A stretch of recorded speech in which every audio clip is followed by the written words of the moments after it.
If you were to browse the community wiki sometime in 2015, you may have seen ads for a game called Transformers Devastation. And if you're like me, you would just shrug off the game as just another subpar third-party licensed game, which, you know, aren't the best. But this game hides a remarkable secret. It's actually a stylish action game made by the well-known studio Platinum Games. It naturally has quality gameplay, unlike Platinum's other licensed title like their TMNT and Korra games. And even today, Transformers Devastation has a vibrant fan base dedicated to discovering the game's mechanics and coming up with new techniques and combos. If this is when I had to step in, you're playing the game wrong. It's not that you suck at the game, in fact, you may be very good at it, but let me explain. Most people play Transformers Devastation like a stylish action brawler with a hint of projectile action. This is a valid way to play the game, but it doesn't catch the full picture. When you play the game this way, you're not getting the full view of the game's potential, or even the most that you can get out of all the cards in your hand. In this video, I'm going to explain how the gameplay of Transformers Devastation is even more mind-blowingly interesting than it appears, and by the end of this video, you might come to the same conclusion that I've had. I hope you're ready to plunge into the depths of this game, because we're about to tackle why you may be playing Transformers Devastation wrong. So, in order to fully realize how much potential this game's gameplay has, we need to take a look at another one of Platinum's stylish action games, a stylish action shooter called Vanquish. Vanquish was released in 2010, 5 years before Platinum released Transformers Devastation. I have a bit of a rocky history with Vanquish, beginning at 2018. I was exploring Platinum's games because I had a positive impression with the game's light heavy combo mechanics, as well as Metal Gear Rising and the wonderful 101's first bosses. I also had a knowledge of Vanquish's in-depth gameplay from Mark Brown's video on it, and needless to say, I was interested in it. So I decided to take a look at a playthrough of the game. What could possibly go wrong?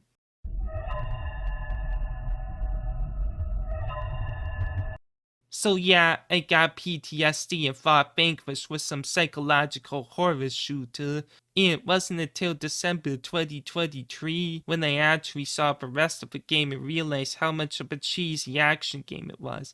But that didn't change the fact that there were basically two very disturbing graphic scenes in this game, and Mike Brown had just poured enticing promises out the entire game, so I needed to replace this game somehow. Let's see. A game with stylish action, cool tech, and a variety of weapons. Ratchet and Clank? No, it's not in-depth enough. Splatoon? You can swim at high speeds and use all sorts of weapons if the gameplay is deeper than Ratchet and Clank's. But can't we go any deeper? Can we? We can. Because I realized recently that Transformers Devastation, which I played in 2017, shares many of Vanquish's mechanics. For starters, you can move at high speeds in vehicle mode, and even fire your ranged weapons while doing so. You also have all of the major weapons that Vanquish has to offer, even the more obscure ones like the laser cannon and lock-on laser. In fact, the only ones it doesn't offer are the disc launcher and LFE gun. You also have the ability to perform not just one, but 2 types of melee attacks in vehicle mode, which even give you temporary invincibility. And many of Vanquish's gun-exclusive melee moves, such as punch spam, uppercuts, and even the disc launcher's damage over time melee, can be accessed as part of regular combos in Transformers Devastation. Huh, Sam? How come you can't do that? How come your energy meter depletes instantly whenever you use a melee attack? And just like in Vanquish, You can switch between weapons freely to best utilize certain equipped guns in a given situation, slow down time by aiming while dodging, or during the slowdown effect from a vehicle attack trigger. If the list goes on, it appears that this game can do everything Vanquish can do, but better. Well, not really. Like, when you kick off an enemy in Vanquish, you get launched into the sky to gain the high ground. In Transformers Devastation, you just stay there. In Vanquish, you can fire continuously even when ending a boost slide. But you had to dodge in order to revert back to normal in Transformers, and you can't even aim or shoot while performing said dodge. In Vanquish, you could fire at drone grenades to get them to detonate for splash damage, but you can't even do that in Transformers. Kicking off of walls, jumping from behind cover, there's a lot that Vanquish has that Transformers Devastation is simply lacking. But hold on to that thought for a second, because while it seems that way at first, you cannot be further from the truth. Transformers Devastation, while it doesn't have things like cover, offers a lot of alternatives. For example, although kicking off an enemy doesn't send you upwards, you can cancel the vehicle attack trigger by jumping and proceed to aim at the enemy and fire from above. To fire continuously while transforming back to robot form in Transformers, even while you're traveling at high speeds in vehicle mode, just uppercut. This won't trigger any rush attack, and you can aim instantly even while performing the uppercut. You don't need to kick off at walls, as you can just double jump while in vehicle mode to jump with considerable speed in any direction. And, you can just fire grenades at the ground to get them to explode instantly. So, why am I telling you all this? I want to remind everyone that this game isn't just a stylish action beat-em-up, nor is it just a stylish action shooter. It's both. You have to utilize both melee and projectile combat strategies, and the exact balance depends on what kind of a gamer you are and how deeply you want to push your limits. Different ranged weapons are better suited for different kinds of playstyles.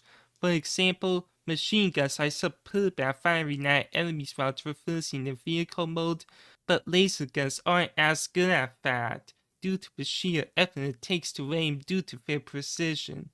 What they are good at is maintaining a constant, almost drill-like pressure on enemies even during the middle of combos.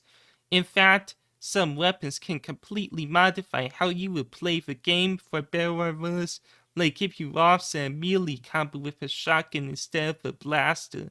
Depending on your personal balance between ranged and melee, you might find yourself using different weapons than other people who have different balances.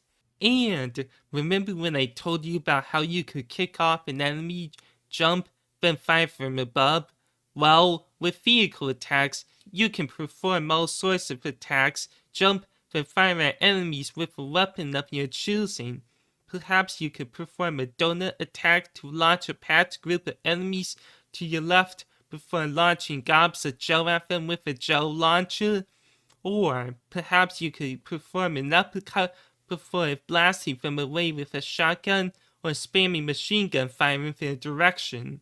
Perhaps you could even do the damage over time vehicle attack on an enemy before bursting out, driving around, and firing your machine gun for a bit before jumping and firing a grenade from above.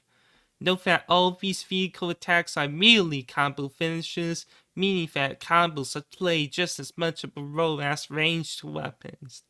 And vehicle attacks can even be performed after firing at an enemy when it's in a hit reaction, or delivering shots to weak points such as the head. Certain hit reactions can especially help with snagging such shots, especially when you use the time slope provided by a vehicle attack trigger. There's likely even more that didn't come to my mind, as I'm not the most devoted Transformers Devastation player. But I'm sure that if players try hard enough, they will find new techniques, strategies, and attack methods that aren't limited to melee in order to get the upper hand of a stylish action game. In fact, speaking of vehicle attacks, because they're both triggered by both ranged and melee attacks and are also centered around vehicle mode, they play a role in holding this game's ranged, melee, and even movement elements together.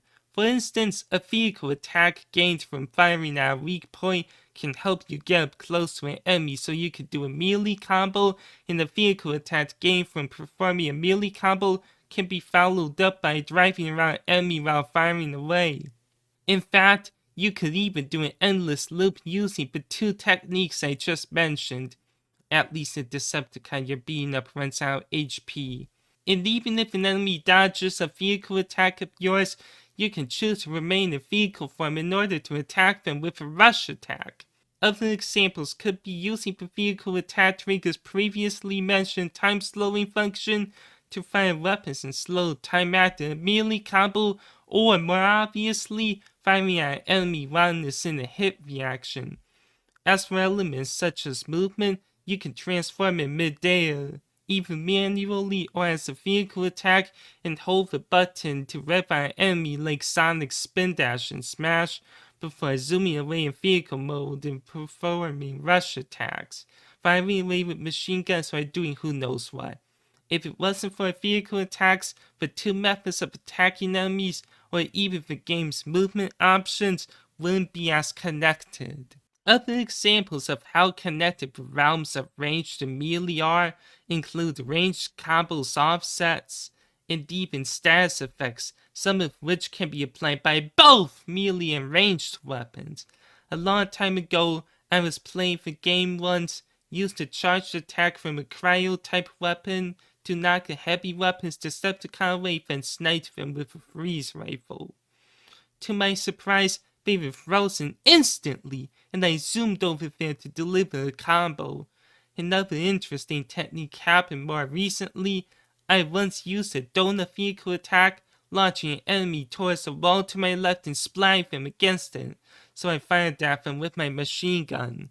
In the game's highest unlockable difficulty, it says that every trick in the book is required to survive.